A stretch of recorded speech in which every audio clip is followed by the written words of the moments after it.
আজকে আমরা দেখব যে একটা ইলেকট্রিক মোটর ঠিক কীভাবে কাজ করে।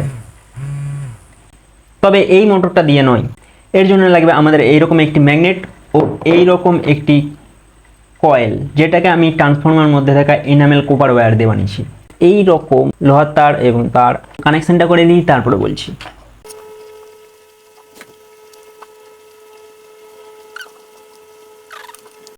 তো এখানে তারটিকে আমরা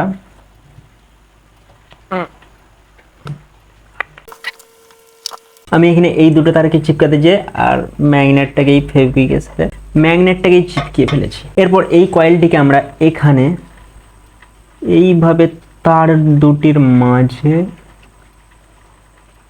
লাগিয়ে নেব। এরপর এইরকম একটি লিথিয়াম আয়ন ব্যাটারি দিয়ে আমরা এখানে পাওয়ার সাপ্লাই দেবো। বাস, তাহলেই আমাদের মোটর ঘুরতে আরম্ভ করবে। আমাদের এখানে মোটর ঘুরতে আরম্ভ করবে, তোমরা দেখতেই পাচ্ছ এখানে ঘুরছে খুব ভালোভাবে। তবে মাঝে মাঝে আটকে যাচ্ছে, কারণ এখানে স্মুথ ঘুরছে না, কারণ এখানে একটা মাত্র কয়েল। এই মোটরের মধ্যে বেশ অনেকগুলো কয়েল থাকে, সেই কারণে এটি খুবই স্মুথভাবে ঘুরতে থাকে।